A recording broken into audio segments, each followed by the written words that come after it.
আমাদের জীবনে যখনই আমরা কোনো বড় দায়িত্বের সম্মুখীন হই তখন আমরা তার থেকে দূরে পালাই আর এই অজুহাত দিই যে না না, এত বেশি ভার বহন করার যোগ্যতা আমার নেই, আমি করতেই পারবো না। দেখুন, এই সংসারে ভিন্ন ভিন্ন ধরনের গাছ আছে, ছোট গাছ, বড় গাছ, কিন্তু বটগাছের মতো বড় এবং নিবিড় গাছ আর একটাও নেই। সে নিঃস্বার্থভাবে এই সংসারকে সেবা করে যায়, ছায়া প্রদান করে, শীতলতা প্রদান করে। আর যখন এমন সময় আসে যখন তার ওপর বোঝা অত্যন্ত বেড়ে যায়, সে কিন্তু কোনোভাবেই ভেঙে পড়ে না। তখন সে নিজের নিঃস্বার্থ কর্মের ফল লাভ করে, সেই নিঃস্বার্থ কর্ম যা সে করেছে। তার দেহ থেকে ছোট ছোট ঝুড়ি বার হয় এবং তা কাণ্ডের আকার ধারণ করে। সেই কাণ্ড মাটির কাছে পৌঁছয় এবং তারপর তা বটগাছের সহায়ক হয়ে ওঠে, সে ভেঙে পড়ে যায় না। এইভাবে আপনিও জীবনে নিঃস্বার্থভাবে সবার সেবা করুন, ভালোবাসুন, সবাইকে সাহায্য করুন। যেদিন আপনার ওপর বোঝা অত্যন্ত বেড়ে যাবে, সেদিন এই সব মানুষ আপনাকে সাহায্য করার জন্য আসবেন, আপনার শক্তি হয়ে উঠবেন, আর আপনি বটগাছের মতোই মহান এবং বিশাল হয়ে উঠবেন। আসুন আর আমার সাথে ভালোবেসে বলুন, রাধা রাধা। একটা শব্দ আছে, পরিস্থিতি। অনেক মানুষের মুখে আমরা এই শব্দ শুনি। জীবনে যখন অসফল হই, দুঃখ আসে, সংকট আসে, কোনো বিপদ ঘনিয়ে আসে, তখন সমস্ত দোষ আমরা পরিস্থিতির ওপর চাপিয়ে দিই। আর দেখতে গেলে কোথাও না কোথাও ঠিকই করি। এই পরিস্থিতি প্রত্যেক দিনের মতো পাল্টাতে থাকে, কিন্তু এই দিন, এই রাত, এমন কেউ আছেন যিনি এর ওপরেও নিয়ন্ত্রণ সাধন করেন, আর তিনি হলেন সূর্য। ঠিক সেই রকমই আমাদের জীবনেও সূর্য হলো এই মন। যদি এই মনের উপর আমরা নিয়ন্ত্রণ করতে পারি, তাহলে আমরা জীবনকেও নিয়ন্ত্রণ করতে পারব। প্রথমে এই মনের রাজা হয়ে উঠতে হবে। তাই মনে রাখবেন, যদি মন দুর্বল হয়, তাহলে পরিস্থিতি আমাদের সমস্যা বলে মনে হবে। এই মন যদি স্থির হয়, পরিস্থিতি প্রতিস্পর্ধা বলে মনে হবে। আর এই মন যদি শক্তিশালী হয়ে ওঠে, তাহলে যে কোনো পরিস্থিতি আপনার কাছে একটা সুযোগ মাত্র, এমন এক সুযোগ যাতে অগ্রসর হয়ে আপনি মহান হয়ে উঠতে পারেন। এই মনের শক্তির বৃদ্ধি ঘটান, মহান হয়ে উঠুন, আর আমার সাথে ভালোবেসে বলুন, রাধা রাধা। আমাদের জীবনে গুরুজনেরা, জ্ঞানী মানুষজন সবসময় একটা কথা বলেন, ধৈর্য ধরো। শুধুমাত্র দুটো শব্দ, কিন্তু কতটা বিশাল সেটা বোঝার চেষ্টা করুন। ছোট একটা অস্ত্র হাতে নিন এবং একটা বিশাল পর্বতে নিরন্তর প্রহার করতে থাকুন, ধৈর্য ধরে সেই কাজ করতে থাকুন। এমন একদিন আসবে, এই বিশাল পর্বতে আপনি একটা পথ তৈরি করবেন। কোনো ধনুর্ধর যখন নিজের বিদ্যা অর্জন করেন, তখন তাকেও ধৈর্য ধরতে হয়, তার নিজেকে সময় দিতে হয়, তবেই সে ধনুর্বিদ্যা শিখতে পারে। সেইভাবে আমাদের জীবনেও ধৈর্য ধরার খুব প্রয়োজন। পরিবারে ধৈর্য রাখতে পারলে তাহলে আস্তে আস্তে দেখবেন প্রেম বৃদ্ধি পাচ্ছে। সমাজে যদি ধৈর্য রাখতে পারেন, তাহলে আস্তে আস্তে এই সমাজ আপনাকে সম্মান করবে। যদি নিজের জীবনে ধৈর্য রাখতে পারেন, তাহলে নিজে থেকেই আত্মবিশ্বাস বাড়বে, নিজের বিকাশ হবে। জীবনে সবই সম্ভব যদি ধৈর্য রাখতে পারেন। হয়তো আস্তে আস্তে হবে, কিন্তু হবে অবশ্যই। শুধু ধৈর্য রাখুন, কারণ ধৈর্যই সব থেকে বড় পুঁজি। আসুন আর আমার সাথে ভালোবেসে বলুন, রাধা রাধা। মানুষ তার জীবনে দুই ধরনের পরিস্থিতিকে খুব ভয় পায়। এক, কোনো কারণবশত কারোর সামনে নত হওয়া। দুই, কোনো কারণে নিজের চরিত্র থেকে, নিজের মূল্যবোধ থেকে বিচ্যুত হওয়া। এবার কেন হয় এরকম যে কথায় কথায় কারোর সামনে নত হতে হয়? কেন বারংবার নিজের চরিত্র থেকে চ্যুত হতে হয়? এরকম কেন হয়? এটা তখনই হয় যখন আমাদের শিক্ষা এবং মূল্যবোধের অভাব থাকে। যদি মানুষের মধ্যে প্রকৃত শিক্ষা থাকে তাহলে এই সংসারে কোনো সময় এবং কারোর সামনেই নত হওয়ার কোনো প্রয়োজন নেই। যদি মানুষের মধ্যে মূল্যবোধ থাকে তাহলে তাকে নিজের মূল্যবোধ বা চরিত্র থেকে বিচ্যুত হতে হয় না, তা সে যাই হয়ে যাক না কেন। কোনো বালককে যদি জন্ম থেকেই সুশিক্ষার অধিকারী করা হয়, শিক্ষিত করা হয়, মূল্যবোধের অধিকারী করা হয়, তবে সে এই সংসারে এমন কর্ম করবে যাতে সে নিজেকে, নিজের পরিবারকে, সমগ্র সমাজকে গর্বিত করতে পারে। শিক্ষা লাভ করুন, মূল্যবোধ লাভ করুন এবং আমার সাথে ভালোবেসে বলুন, রাধা রাধা। খুব সুন্দর একটা কাহিনী আছে। একবার এক ব্যক্তি নিজের অসফলতার জন্য ত্রস্ত হয়ে সময় দেবতার তপস্যা করতে বসলেন। উনি তপস্যা করলেন এবং সময় দেবতা প্রসন্ন হলেন, মানুষের রূপ ধারণ করে ওনার সামনে প্রকট হলেন। এবার সেই ব্যক্তি ওনাকে জিজ্ঞেস করলেন যে কি এমন আছে যার জন্য আপনি বারবার জয়ী হন আর আমি চিরকাল পরাজিত হয়ে থাকি? কেন এত পরিশ্রম করা সত্ত্বেও আমি সাফল্য লাভ করতে পারি না? তখন সময় দেবতা উত্তর দিলেন যে দিন হোক বা রাত, ঝড় হোক বা ভূমিকম্প, রোদ হোক বা বৃষ্টি হোক, সময়ের সূত্রপাত হোক বা প্রলয়, আমি থামি না, আমি চলতেই থাকি। আর সেই জন্য যিনি থেমে যান তিনি পরাজিত হন আর আমি জয়ী হই। এটাই আমাদের শিখতে হবে। জীবনে সবসময় চলতে থাকুন, কখনো থামবেন না। হ্যাঁ, কিছুক্ষণের জন্য বিরতি নিতে পারেন, বিশ্রাম করার জন্য, নিজেকে আরো সশক্ত করে তোলার জন্য, কিন্তু থেমে যাবেন না। নিরন্তর কর্ম করতে থাকুন, পরিশ্রম করতে থাকুন, তবেই এই সংসার আপনাকে মনে রাখবে। আসুন আমার সাথে ভালোবেসে বলুন, রাধা রাধা।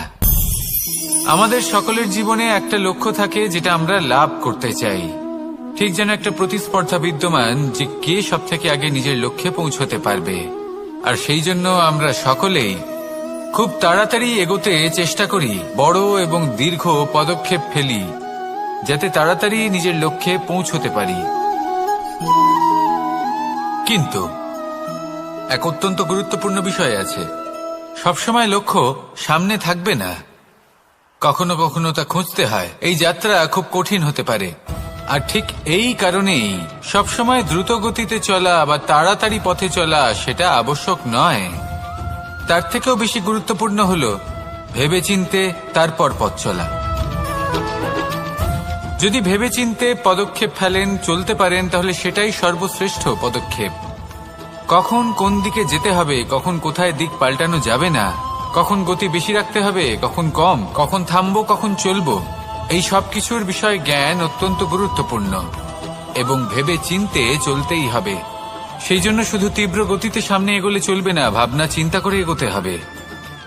আসুন আমার সাথে ভালোবেসে বলুন, রাধা রাধা। পায়েস হলো আমার বিশেষ প্রিয়। এর মধুর স্বাদ মনকে প্রফুল্ল করে তোলে। ছোটবেলায় মা আমার জন্য পায়েস বানাতেন এবং আমাকে বলতেন যে গরম থাকতে থাকতে খেয়ে নে কানাই, ঠান্ডা হয়ে গেলে ভালো লাগবে না। কিন্তু আমিও দুষ্টু ছিলাম, ঠান্ডা হওয়া পর্যন্ত অপেক্ষা করতাম আর ঠান্ডা হয়ে যাওয়ার পরে মার কাছে যেতাম আর ওনাকে বলতাম যে মা, পায়েস তো ঠান্ডা হয়ে গেছে, এটা গরম করে দিন। তখন মা হাসতেন আর বলতেন যে পায়েস না হয় আমি আবার গরম করে দেব কানাই, কিন্তু এর মধুর স্বাদ, সেই মিষ্টত্ব, সেই সুবাস, সেটা আবার ফিরে আসবে না। কথাটা সত্যি। আর এই সত্যটাই আমাদেরও জীবনের সত্য। আমাদের জীবনের মধুর সম্পর্কগুলি, এতে যখন কটুভাব প্রবেশ করে তখন সেই মিষ্টত্ব ফিরিয়ে আনা প্রায় অসম্ভব ব্যাপার হয়ে যায়। আপনি চেষ্টা করে সেই সম্পর্ক ঠিক করতেই পারবেন, তার জন্য অগাধ পরিশ্রম করতে হবে, কিন্তু আবার সেই মিষ্টত্ব কখনো ফিরে আসবে না। সেই জন্য আপনার জীবনের যে মধুর সম্পর্ক আছে, যতটা সম্ভব চেষ্টা করুন তাতে মিষ্টত্ব বজায় রাখতে। কটুভাব আসতে দেবেন না। আসুন আর আমার সাথে মধুর স্বরে বলুন, রাধা রাধা। শব্দ, শব্দ আসলে কি? শুধুই কয়েকটি অক্ষরের সমষ্টি, নাকি আমাদের বাণী? এই শব্দ এমন এক শক্তি যা কাউকে এই নিজের বশবর্তী করে ফেলতে পারে। শব্দ এমন এক অস্ত্র যা কাউকে ক্ষত বিক্ষত করে দিতে পারে। এই শব্দ হলো একটি নাদ স্বরূপ যা কোনো ঘুমন্ত ব্যক্তিকেও জাগিয়ে তুলতে পারে এবং নিজের লক্ষ্যের দিকে অগ্রসর করতে পারে। শব্দে এত শক্তি আছে যে কারোর মনে এতটা আঘাত দিতে পারে যে সে হয়তো জীবনে আর কখনো এগোতেই পারল না। তাহলে এই শব্দের প্রয়োগ খুব ভেবেচিন্তে করবেন। এবং এই শব্দের মতোই হলো নীরবতা। অনেক সময় এই নীরবতা আমাদের সহায়ক হয়ে ওঠে। অনেক সময় এটা আমাদের অনুশোচনাকে অনেক বেশি বাড়িয়ে তুলতে পারে। ভীষ্ম পিতামহ, অঙ্গরাজ কর্ণ যখন দ্রৌপদীর বস্ত্রহরণ হচ্ছিল তখন এনারা নীরব ছিলেন। দুর্যোধনের বিরোধিতা করেননি, ওকে বাধা দেননি। আর তারপর কি হলো সেটা আপনারা সকলে জানেন। দেখতে গেলে নীরবতা চুপ করে থাকা, কিন্তু যদি কোনো দুষ্টের সামনে চুপ করে থাকেন, যদি তার বিরোধিতা না করতে পারেন, তাহলে এই নীরবতাই অনেক বড় পাপের আকার ধারণ করে। মনে রাখবেন আর আমার সাথে ভালোবেসে বলবেন, রাধা রাধা। আভূষণ, কার না ভালো লাগে এই আভূষণ? আমরা পরিশ্রম করি, ধন অর্জন করি আর আভূষণ কিনে থাকি, কখনো নিজের জন্য, কখনো বা তাদের জন্য যাকে আমরা ভালোবাসি, বা তাদের জন্য যাকে আমরা সম্মান করি। হয়তো সেই জন্যই সীতা চূড়ামণি ধারণ করেছিলেন এবং আমি সামন্তকমণি। কিন্তু এটাই কি সেই প্রকৃত আভূষণ যা আপনার মূল্য বৃদ্ধি করে? না। শ্রীরামের আভূষণ হল ওনার নম্র ভদ্র ব্যবহার। মাতা সীতার আভূষণ হল ওনার সততা, ওনার নিষ্ঠা, ওনার ত্যাগ। অর্জুনের আভূষণ ছিল ওনার একাগ্রতা। রাধার আভূষণ ওনার প্রেম। এই আভূষণ কোথাও নেই, আপনার মনে আছে। যদি আপনার মনে মিষ্টতা থাকে, তা শান্ত হয়, তাতে সততা থাকে, নিষ্ঠা থাকে এবং প্রেম থাকে, তাহলে আপনার অন্য আর কোনো আভূষণের কোনো প্রয়োজন নেই। আপনি যতই ভিড়ের মাঝে থাকুন, আপনার ঔজ্জ্বল্য চোখে পড়বে। আসুন আর আমার সাথে ভালোবেসে বলুন, রাধা রাধা। এই সংসারের সবথেকে বড় সত্যি হলো জন্ম এবং মৃত্যু। কিন্তু আরো বড় একটা সত্য আছে, মিত্র এবং শত্রু, যা আমাদের সকলের জীবনে থাকে। মিত্র সে যে আমাদের সঙ্গ দেয় এবং সংসারের সবথেকে উঁচু শিখরে আমাদের নিয়ে যায়, এবং শত্রু সে যে যে কোনো মুহূর্তে যে কোনো শিখর থেকে আমাদের নিচে ফেলে দিতে পারে। এবার বিচিত্র ব্যাপার হলো এটাই যে আমরা নিজেরাই এদের সাথে নিয়ে চলি, নিজেরাই এদের পালন করি। তা কি করে? প্রথমে বুঝুন এই মিত্র এবং শত্রু কারা। আপনার নিজের মন, আর কেউ নয়। এই মনই হলো মিত্র যখন তাতে ভারসাম্য বজায় থাকে, তা নিয়ন্ত্রিত থাকে, তা পবিত্র হয়। কিন্তু যদি এই মন অনিয়ন্ত্রিত হয়ে পড়ে, যদি আপনাকে সে নিয়ন্ত্রণ করতে শুরু করে, তখন সেই আপনার সবথেকে বড় শত্রু হয়। সেই জন্য এই মনের ওপর নিয়ন্ত্রণ রাখতে শিখুন, এতে ভারসাম্য বজায় রাখতে শিখুন। তাহলে আপনি এমন এক বন্ধুকে পাবেন যে আপনাকে এই সংসারের শিখরে পৌঁছে দেবে। আসুন আমার সাথে ভালোবেসে বলুন, রাধা রাধা। ঈশ্বর আসলে কে? সংসারের বেশিরভাগ মানুষের কাছে ঈশ্বর হলেন এই সংসারের রচয়িতা, পালনকর্তা। কারোর কাছে উনি জ্ঞাতা, কারোর কাছে উনি হলেন আস্থার প্রতীক, আবার কারোর জন্য শুধুমাত্র অন্ধ বিশ্বাস। কিন্তু এই ঈশ্বর কি কোনো শরীর, নাকি একটা বোধ, নাকি শুধুই শ্রদ্ধা? ঈশ্বর হলেন তিনি যিনি হলেন আপনার ইষ্ট। সেই জন্যই তো গুরু, মাতা, পিতা এনাদেরও ঈশ্বরই বলা হয়েছে। যাদেরকে আমরা ঈশ্বর বলে মনে করি, যারা আমাদের ইষ্ট, তাঁরা আমাদের একটি পথ দেখান, একটি দিকে চালিত করেন। সেই পথে চলে আপনি শুভ কর্ম করতে পারেন। আর যখন কোনো ব্যক্তি তার ঈশ্বরের আদেশ পালন করেন তখন সে নিজে থেকেই শুভ পথে অগ্রসর হয়ে যান। বেশ কয়েকজন মানুষ ঈশ্বরের ওপর আস্থা রাখেন এবং ভাবেন যে অনুচিত কোনো কাজ করা উচিত নয়, ঈশ্বর দেখছেন। ওনারা ভয় পান যে কোনো অনুচিত কর্ম করলে কে জানে তার পরিণাম কি হবে। এমন অনেক ব্যক্তি রয়েছেন যারা ঈশ্বরকে বিশ্বাস করেন এবং জানেন যে ঈশ্বর তাদেরকে দেখছেন, তাই যে যে শুভকর্ম ওনারা করেছেন তার ফল তারা অবশ্যই পাবেন। এবার আপনি ভয় পেয়ে ঈশ্বরকে বিশ্বাস করবেন নাকি বিশ্বাসের দ্বারা ঈশ্বরকে বিশ্বাস করবেন, সেই সিদ্ধান্ত আপনারই। কিন্তু হ্যাঁ, যদি আপনার মনে ঈশ্বরের জন্য কোনো স্থান থাকে, যদি আপনার কোনো ইষ্ট থাকেন, যদি আপনি কাউকে ঈশ্বর মনে করেন যার প্রত্যেক আদেশ আপনি পালন করে থাকেন, তাহলে বলি ঈশ্বর কখনো আপনাকে অনুচিত পথে চালিত করবেন না। আসুন আমার সাথে ভালোবেসে বলুন, রাধা রাধা। এই সংসারে ভিন্ন ভিন্ন ধরনের গাছ আছে, অসংখ্য ধরনের প্রজাতি আছে। কিছু গাছ পাতা দিয়ে থাকে, কিছু ফুল, কিছু ফল। কেউ ছায়া প্রদান করে, কেউ শীতলতা প্রদান করে, কেউ নিজেকে খুব কষ্ট দিয়ে এই সংসারের বিকাশে সহায়ক হয়ে ওঠে। কিন্তু এই সবার মধ্যে একটা বিষয় কিন্তু সমান,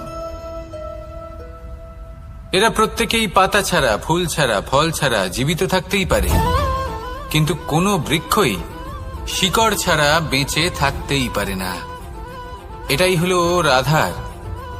ঠিক সেইভাবেই আমাদের জীবনে শক্তি হোক, ধন হোক বা সাফল্য হোক, আমাদের বা আমাদের পরিবারের প্রসন্নতাই হোক, এই সব কিছুর আধার হলো, সবকিছুর মূল হলো পরিশ্রম।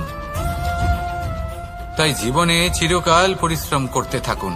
যদি আপনি জীবনে মহান হবার পথে অগ্রসর হতে চান, তাহলে পরিশ্রম করুন।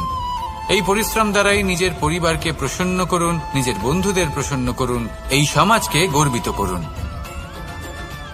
আসুন আমার সাথে ভালোবেসে বলুন, রাধা রাধা। কখনো কোনো বাগানের কোনো বৃক্ষকে দেখেছেন যেখানে সুগন্ধি ফুল থাকে, রসালো ফল থাকে? তখন মন প্রফুল্ল হয়ে ওঠে, মন থেকে সেই বৃক্ষের প্রতি ভালোবাসা জন্মায়।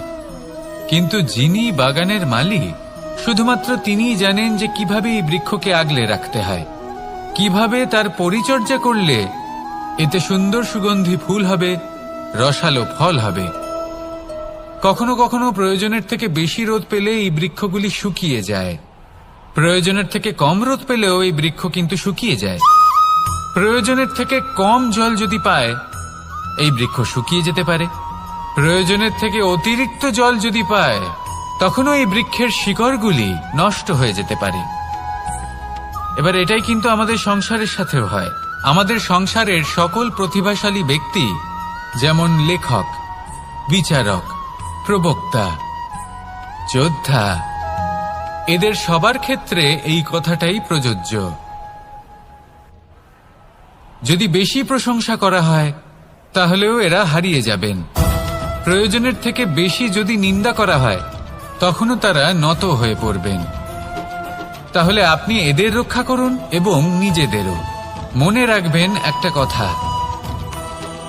জেনে রাখুন কখন কোন নিন্দায় আপনি লজ্জিত হবেন না, আর কখন কোন প্রশংসার দ্বারা নিজের মধ্যে অহংবোধ জাগ্রত করবেন না। এই মন সুপ্রসন্ন হয়ে বলবে, রাধা রাধা। যদি আমি কোনো বনে যাই, কোনো নির্জন বনে, সেই বনের বিষয়ে, সেই পথের বিষয়ে, গাছপালার বিষয়ে, পশুপক্ষীর বিষয়ে আমার যদি কোনো জ্ঞান না থাকে, সেই বনের ক্ষুদ্র থেকে ক্ষুদ্রতর অংশের বিষয়ে যদি আমার কোনো জ্ঞান না থাকে, তাহলে হতেই পারে সেই বনে কোথাও আমি হারিয়ে যাব। হয়তো এমনভাবে হারিয়ে যাব, কোনোদিনও বাইরেই বেরোতে পারবো না। তাই সেই বনের বিষয়ে জ্ঞান লাভ করা আবশ্যক। এটাই হলো শিক্ষা। জীবনে বেশিরভাগ মানুষই কেন অসফল হন? ওনারা একটা লক্ষ্য স্থির করেন, কিন্তু সেই পথের বিষয়ে তারা পর্যাপ্ত জ্ঞান অর্জন করেন না। সেই পথে কি বিপদ আসতে পারে প্রত্যেকটা পৃষ্ঠার জ্ঞান তাদের নেই, আর সেই জন্যই তারা অসফল হন। আপনি জীবনে যখনই কোনো লক্ষ্য স্থির করবেন, কোনো লক্ষ্য সাধন করবেন, পরিকল্পনার সাথে সেই পথে অগ্রসর হন। সেই পথকে বোঝার চেষ্টা করুন, সেই পথের বিপদ সম্পর্কে জ্ঞান লাভ করুন, সবকিছু জানার চেষ্টা করুন, অজানা তথ্য আহরণ করুন, আর তারপর সেই লক্ষ্যের প্রতি নিজেকে সমর্পিত করুন। তবেই আপনি সাফল্য লাভ করবেন, আর এই মন প্রসন্ন হয়ে বলবে, রাধা রাধা।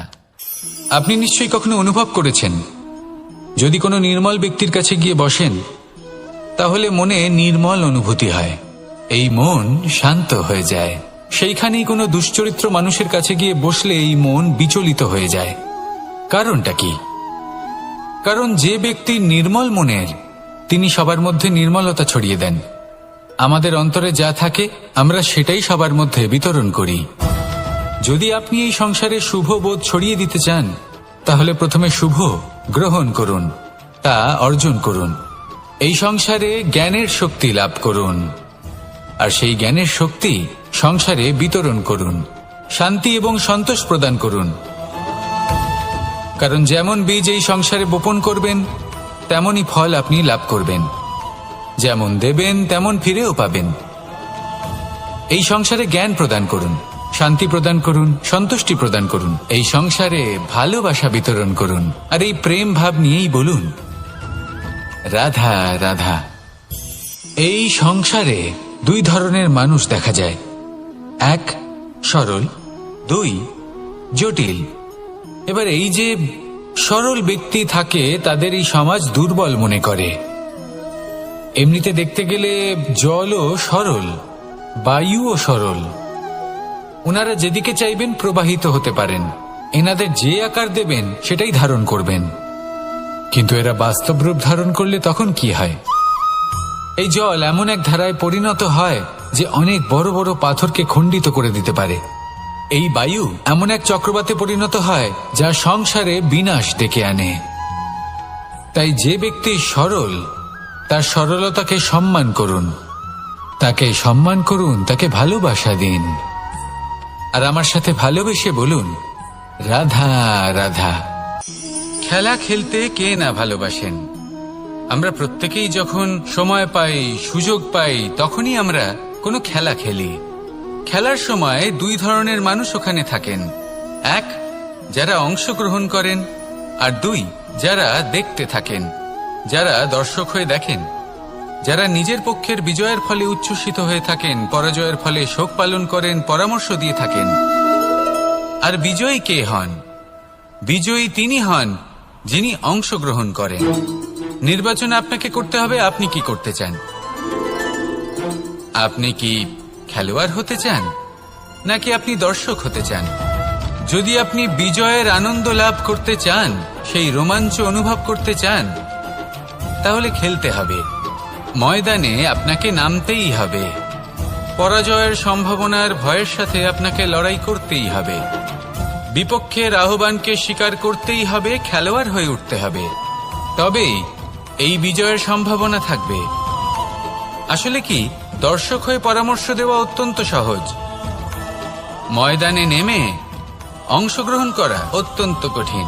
আর এখানে যেটা সহজ, তা আপনাকে বিজয়ের পথে কখনোই নিয়ে যাবে না। আসুন আমার সাথে ভালোবেসে বলুন, রাধা রাধা। এই সংসারে মানুষ জন্মগ্রহণ করেন, বড় হতে থাকেন, পুরুষার্থ লাভ করেন, অর্জন করেন। অর্জন করা আসলে কি? বেশিরভাগ মানুষ বলেন অর্জন করা অর্থাৎ ধন সম্পত্তি অর্জন করা। আর কি অর্জন করা যায়? আর কি লাভ করা যায়? আসল প্রশ্ন হলো এটাই যে কি এমন আছে যা বাস্তব রূপে অর্জন করার যোগ্য।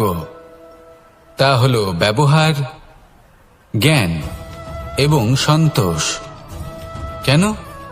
কারণ আপনি যখন এই সংসার ছেড়ে চলে যাবেন, তখন আপনার ধন সম্পত্তি আপনাকে বিদায় জানাতে আসবে না। আপনাকে বিদায় জানাতে আসবে আপনার আপনজন, যাদের সাথে আপনার সুসম্পর্ক ছিল। সমগ্র সংসারে সহস্র মানুষ ধন অর্জন করে থাকেন। শ্রেষ্ঠ মানুষ হলেন তিনি যিনি ব্যবহার, জ্ঞান এবং সন্তোষ অর্জন করে থাকেন, একে সকলের মধ্যে বিতরণ করেন। তাই এটাই করুন, আর আমার সাথে ভালোবেসে বলুন, রাধা রাধা। এই সংসারের আরম্ভ থেকে এখনো পর্যন্ত এবং ভবিষ্যতেও একটা যুদ্ধ আছে যা হয়ে চলেছে, চলতেই থাকবে। পাপ এবং পুণ্যের মধ্যে যুদ্ধ, সত্য এবং অসত্যের মধ্যে যুদ্ধ। এই যুদ্ধ চলেই আসছে, আর এই যুদ্ধে যারা লড়েন তাদের আমরা সবসময় জয় জয়কার করি।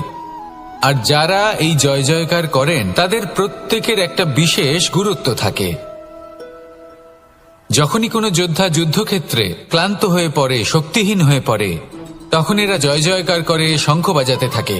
সেই যোদ্ধাকে অনুপ্রেরিত করে, শক্তি এবং সাহসে ভরিয়ে তোলে, আর তখন সেই যোদ্ধা সেই যুদ্ধকে এগিয়ে নিয়ে যেতে পারে। যখন শ্রীরাম লঙ্কা যাত্রা করার জন্য সেতু তৈরি করছিলেন, তখন একটা ছোট্ট মিষ্টি কাঠবিড়ালি নিজের মুখে মাটির টুকরো বয়ে নিয়ে গিয়ে তার সাধ্যমতো তাকে সাহায্য করছিল। শ্রীরাম দেখলেন এবং বললেন যে ও তো সবার মনোবল বৃদ্ধি করছে, সবাইকে প্রেরিত করছে। ও বলল যে আমি এত ছোট হয়েও যদি এই কাজ করতে পারি, তাহলে আপনারা সবাই কেন পারবেন না? এটাই হলো সেই সকলের মাহাত্ম্য, যারা জয় জয়কার করেন, অনুপ্রেরিত করেন, সাহস যোগান। ওনারা সেই ব্যক্তি যারা একজন যোদ্ধার মধ্যে যুদ্ধকে জয় করার শক্তি প্রদান করেন। আসুন আমার সাথে ভালোবেসে বলুন, রাধা রাধা। সংসারে আমাদের জীবনে যখন কোনো সুখ বা দুঃখ আসে, তার জন্য আমরা কাউকে না কাউকে অবশ্যই দায়ী করে থাকি, তাই না? এই ব্যক্তি আমাদের সাথে এরকম কাজ করেছেন, তাই আমার সাথে এমন হলো। ওই ব্যক্তি যদি এমনটা না করতেন, তাহলে আজ আমি ওই স্থানে পৌঁছতে পারতাম। সবই আপনার দৃষ্টিভঙ্গির ওপর নির্ভরশীল, আর যদি আপনার দৃষ্টিভঙ্গি এমন হয়, তাহলে তা অনুচিত। সত্যি কথা বলতে এই সংসারে ভিন্ন ভিন্ন ধরনের মানুষ আছে। এটা আপনার ওপর নির্ভর করছে কিভাবে তাদের স্বাগত জানাবেন। একবার ভাবুন, আমি আমার দুটো হাত সামনে নিয়ে এলাম, দুটো মুঠো খুলে দিলাম। দুই প্রকারের মানুষ আসবেন, কিছু না কিছু দিয়ে যাবেন। এই মুঠো যদি আমি বন্ধ করে দিই, তাহলে না কেউ আমাকে কিছু দিতে পারবে, না আমার কিছু যাবে আসবে। নিশ্চয়ই বুঝতে পারছেন এই দুই ধরনের ব্যক্তি কারা এবং তারা কি দিয়ে যান। আমি যদি নিজের মুঠো খুলে দিই, তাহলে কিছু ভালো মানুষ আসবেন, আমাকে আনন্দ, সন্তুষ্টি, জ্ঞান প্রদান করে যাবেন, ভালো অভিজ্ঞতা দিয়ে যাবেন। কোনো খারাপ ব্যক্তি যদি আসেন, তাহলে তিনিও খারাপ অভিজ্ঞতা দেবেন, যার থেকে আমি শিক্ষা লাভ করব। এই সব কিছু আমি লাভ করতে পারি। মুঠো যদি বন্ধ করে রাখি, তাহলে আমি কিছুই পাবো না। দেখুন, এই সংসারে প্রত্যেকের জীবনে এইরকম। প্রত্যেকের জীবনে সবকিছুই আছে, ভালো খারাপ দুই মানুষই আছে। ভালো অভিজ্ঞতা আছে, খারাপ অভিজ্ঞতা আছে। নির্ভর করছে আপনার উপর যে আপনি কি করবেন, এনাদের স্বাগত কিভাবে জানাবেন, কার থেকে কি বুঝবেন, কি শিখতে পারবেন, আর কোন দৃষ্টিভঙ্গি নিয়ে অগ্রসর হবেন। এটাই নির্ধারণ করবে যে আপনার জীবন কেমন হবে। আসুন আমার সাথে ভালোবেসে বলুন, রাধা রাধা। এটা হলো একটা সাদা পাতা। এবার এতে আমি যাই লিখব, সেটাই এর অস্তিত্ব হবে। এতে আমি প্রেমের কিছু কথা লিখে একে প্রেমপত্র বানিয়ে তুলতে পারি। মাতা পিতার জন্য একটা শুভ সংবাদ লিখতে পারি। শত্রুর বিষয়ে সতর্ক করব বলে সেনাকে একটা সংবাদ লিখতে পারি। দ্বারকাবাসীর জন্য কোনো সংবাদ পাঠাতে পারি। যাই লিখব, এই পত্র সেটাই হয়ে উঠবে। সেই রকমই হলো আমাদের জীবন। আমরা যেমন কর্ম আমরা করব, আমাদের অস্তিত্ব এবং ব্যক্তিত্ব ঠিক তেমনই হয়ে উঠবে। যদি আপনি একটা অসাধারণ, উজ্জ্বল এবং সম্মানজনক জীবনযাপন করতে চান, তাহলে তার একটা রহস্য আপনাকে বলি। যেমন কথন হবে, কর্ম তেমন হবে। অর্থাৎ যতটুকু বলেছেন ততটুকুই করুন, আর যতটুকু করেছেন ততটুকুই বলুন। এই একটা নিয়ম যদি আপনারা পালন করেন, তাহলে এই সংসারের সমস্ত পণ্ডিত আপনাকে অবশ্যই সম্মান করবেন। তাহলে এটাই করুন, আর আমার সাথে ভালোবেসে বলুন, রাধা রাধা। কখনো কোনো পাখিকে দেখেছেন? যখন সে প্রথমবার উড়তে চেষ্টা করে, সে বাসা থেকে মাটিতে পড়ে যায়, কিন্তু সে হার মানে না। চেষ্টা করতে থাকে, করতেই থাকে, ডানা ঝাপটাতে থাকে, আর তারপর সে উড়তে শেখে। গোল শালগ্রাম শিলাকে দেখুন, পর্বত থেকে খসে পড়ে, ধাক্কা খায়, জলের প্রবাহ দ্বারা ঘর্ষিত হয়, তারপরে তা শালগ্রামে পরিণত হয়। ভেবে দেখুন, যদি কোনো পাখি প্রথমবার উড়তে গিয়ে এটা ভাবে যে না না, যদি আমি পড়ে যাই তবে, আমার যদি আঘাত লাগে তবে, আর যদি ভয়ের কারণে সে শুরুই না করতে পারে, চেষ্টাই না করে, তাহলে কি সে উড়তে শিখবে? এর দ্বারা ভয়ভীত হবেন না। আসুন আর আমার সাথে ভালোবেসে বলুন, রাধা রাধা। যদি আমি আমার চোখ বেঁধে কোনো একটা নির্দিষ্ট দিকে নিজের সমস্ত শক্তি প্রয়োগ করে ছুটে যাই, তাহলে কি হবে? আমি কোথাও ধাক্কা খেতে পারি, নিজের ক্ষতি করতে পারি, কোথাও পড়ে যেতে পারি, তাই না? অর্থাৎ এটা নিশ্চিত এই কাজ আমার করা উচিত নয়। কিন্তু আজকের দিনে প্রত্যেকটা মানুষ এই কাজই করছেন, তাই না? কোনো কাজ করার পূর্বে সেই কাজের বিষয়ে সম্পূর্ণ তথ্য কোথায় সংগ্রহ করছেন? শুধু এটুকু জানেন যে এই কাজটা করলে কত ধন অর্জন করবেন আর কত নাম হবে, আর ব্যাস সামনে এগিয়ে যান। এটা উচিত নয়। পূর্ণরূপে যে কোনো কাজ করার আগেই সেই কাজের বিশ্লেষণ করে নেওয়া উচিত, তা বুঝে নেওয়া উচিত, এবং সেই বিষয়ে অবশ্যই খেয়াল রাখা উচিত যে আপনার শরীর এবং আপনার মন এই কাজ করার জন্য কি প্রস্তুত রয়েছে। যদি তা না হয় তাহলে প্রথমে নিজেকে শুধরে নিন, তারপরে সেই কাজ করুন। যদি এইভাবে জীবনে সামনে এগোন, তাহলে সাফল্যের সম্ভাবনা জীবনে অনেক বেশি বেড়ে যাবে। তাহলে এটাই করুন আর আমার সাথে ভালোবেসে বলুন, রাধা রাধা। এই সংসারের সব থেকে বড় যোদ্ধা কে? কেউ বলবেন অর্জুন, কেউ বলবেন ভীম, কেউ বলবেন হনুমান, আদি ইত্যাদি।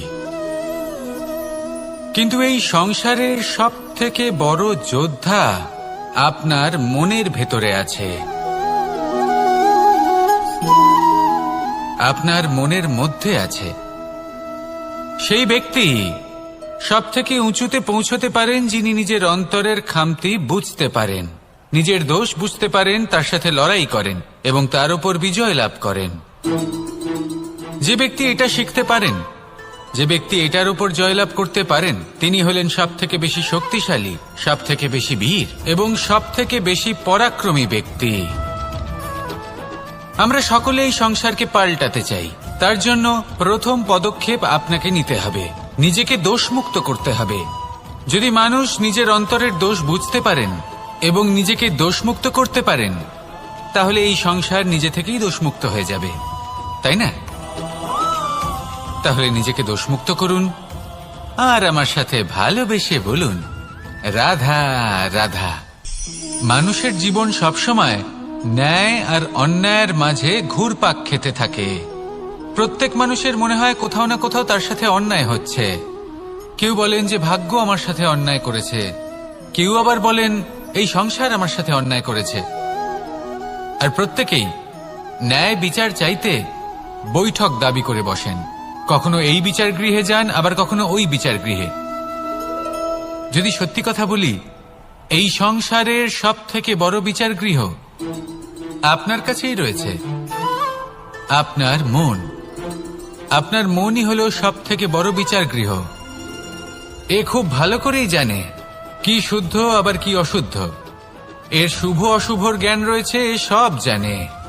দেখতে গেলে প্রত্যেকটা মানুষ যদি নিজের মনের কথা শোনেন, তাহলে তিনি ভালোভাবেই বুঝতে পারবেন তিনি কি উচিত করেছেন আর কি অনুচিত।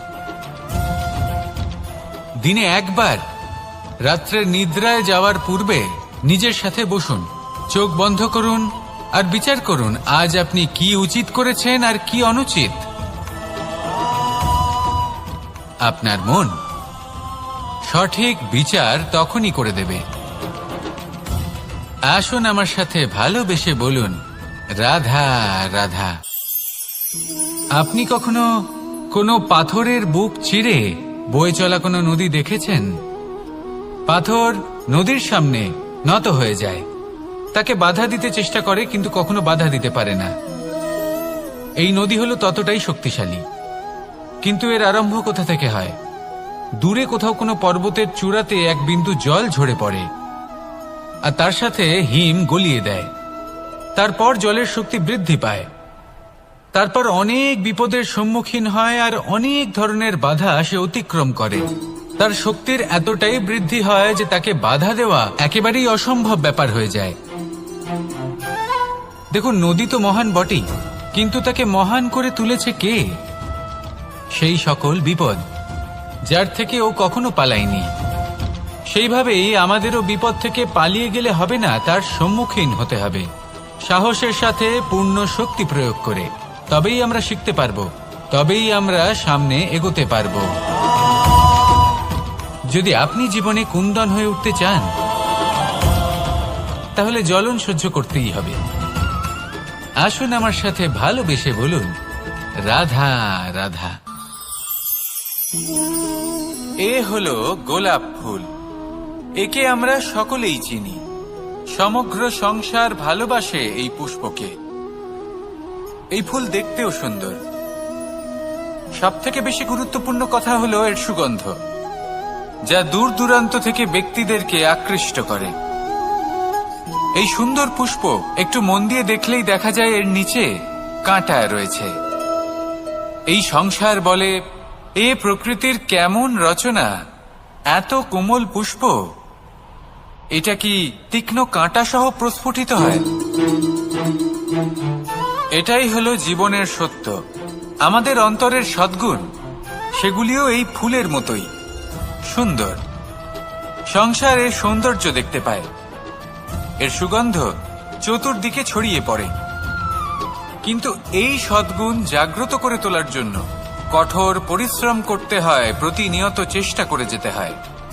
তাই জন্য যদি আপনি জানেন আপনার পথ উচিত, কিন্তু তা কাঁটায় পরিপূর্ণ, তাহলে থামবেন না, চলতে থাকুন। একবার যদি অন্তরের সদ্গুণ জাগ্রত হয়, তাহলে এই সংসার এর সৌন্দর্য দেখবে আর সুগন্ধে আকর্ষিত হয়ে আপনার কাছে আসবে। এই মন, এই জীবন প্রসন্ন হয়ে বলবে, রাধা রাধা। মোহনের বাঁশির এই সুর, এই সঙ্গীত কার না পছন্দ হয়? সবারই খুব ভালো লাগে। এবার এই সুর আসে কোথা থেকে? কেউ বলবেন কৃষ্ণের হৃদয় থেকে। সত্য কথা, এই সুর হৃদয় থেকে নির্গত হয় এবং প্রকট হয় এই বাঁশি থেকে। এই বাঁশিটাকে দেখুন, এই ছিদ্রগুলি দেখুন, প্রত্যেকটা সুর থেকে নিজস্ব একটা স্বর নির্গত হয়। এবার যে ব্যক্তি এই সমস্ত সুর এবং স্বর বুঝতে পারেন, এতে নিপুণ, তিনি এই বাঁশির দ্বারা যে সুর নির্গত করবেন তা তো মধুর অবশ্যই হবে। এবার জীবনের সাথেও কিছুটা এরকমই ঘটে। জীবনের কিছু নীতি থাকে, অর্থ, কুটুম্ব এবং আধ্যাত্মিক।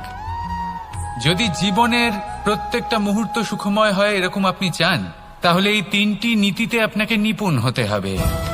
কোনো একটি বিশেষ নীতির প্রতি যদি আপনি বেশি ঝুঁকে পড়েন, তাহলে বাকি দুই নীতি থেকে যা সুখ লাভ করা সম্ভব তা পারবেন না। ধন অর্জন করতে হবে পরিবারের জন্য, পরিবারের সুখ মনের শান্তির জন্য, মনে শান্তির প্রয়োজন মনের শুদ্ধতার জন্য। যখন এই মন শুদ্ধ হবে, জীবন শুদ্ধ হবে, পবিত্র হবে, সুন্দর হবে এবং ভালোবেসে বলবে, রাধা রাধা। জল, এ হলো জীবনের আধার, পঞ্চতত্ত্বের মধ্যে একটি, আর অত্যন্ত বিশেষ। এর থেকে অনেক বড় শিক্ষা পাওয়া যায়। এই জল, গন্তব্যের বিষয়ে এর স্পষ্ট ধারণা আছে। ও জানে ওর লক্ষ্য কি, আর প্রয়াস করে ততদূর সে পৌঁছেও যায়। এটি পর্বত থেকে বয়ে নিচে নেমে আসে, নদীর সাথে সমাহিত হয়ে তার সাথে বয়ে চলে, চিরসবুজ বনানী গড়ে তোলে, প্রাণীদের তৃষ্ণা নিবারণ করে, সামনে এগিয়ে চলে, মানুষের সাথে মিলিত হয়। যারা একে বাঁধের মধ্যে বেঁধে রাখতে চেষ্টা করে, সে বন্দি দশাতেও থেকে যায়, মানুষের কল্যাণ করে। তারপর বাঁধ থেকে মুক্তি পেয়ে এগিয়ে চলে, কোথাও ধাক্কা খায়, কোথাও বাধা পড়ে, কোথাও যদি পথ খুঁজে না পায় তাহলে পথ খুঁজেই নেয়, আর যেখানে পথ থাকে না সেখানে পথ বানিয়ে নেয়। আর শেষ পর্যন্ত নিজের লক্ষ্যে পৌঁছেই যায়, অর্থাৎ সমুদ্রে গিয়ে সমাহিত হয়ে যায়। আমাদেরও কিছুটা এরকমই হয়ে উঠতে হবে। যেখানেই যাবেন সকলের কল্যাণ করুন, সামনে এগোন। আপনি কোথাও পড়ে গেলে, ধাক্কা খেলে আঘাত লাগবেই, উত্থান পতন লেগেই থাকে। সামনে এগোতে থাকুন। কোথাও পথ না পেলে তা খুঁজে নিন, কোথাও পথ না থাকলে তা বানিয়ে নিন। নিজের গন্তব্যের কথা সবসময় মনে রাখুন। শেষ পর্যন্ত নিজের মোক্ষ লাভ আপনি অবশ্যই করবেন। আর আমার সাথে ভালোবেসে বলুন, রাধা রাধা। জীবনের প্রত্যেক মুহূর্ত আমাদের কিছু না কিছু শিক্ষা দেয়, নির্ভর করছে আমাদের দৃষ্টিভঙ্গির উপর। যেমন নদী হলো আমার অত্যন্ত প্রিয়।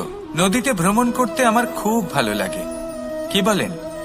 নদীতে সবসময় নতুন কিছু থাকে, ও পুরনো কিছুই নিয়ে বসে থাকে না।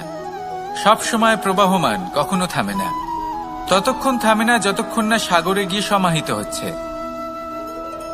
ঠিক এইভাবেই আমাদেরও উচিত নিজের জীবন অতিবাহিত করা, নদীর মতো।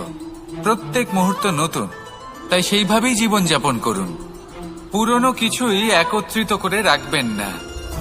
বিগত স্মৃতির মাঝে নিজেকে হারিয়ে ফেলবেন না। এই যে বর্তমান, এই যে মুহূর্ত, সেটাই হলো সর্বশ্রেষ্ঠ। এর মাঝেই জীবন যাপন করুন। নদীর মতো প্রবাহমান হতে শিখুন। আপনি শিখে গেলে তাহলে মনে রাখবেন, আমার আপনার মাঝে বিচরণ করতে বড়ই ভালো লাগবে। যে ব্যক্তি আনন্দের সাথে জীবনের প্রত্যেকটা মুহূর্ত অতিবাহিত করে কোনো চিন্তা ছাড়াই, প্রবাহমান হয়, কখনোই থামে না, যতক্ষণ না মুক্তি লাভ করছেন, এমন ব্যক্তির মধ্যেই রাধাকৃষ্ণ বসবাস করেন। তাহলে আসুন আমার সাথে ভালোবেসে বলুন, রাধা রাধা।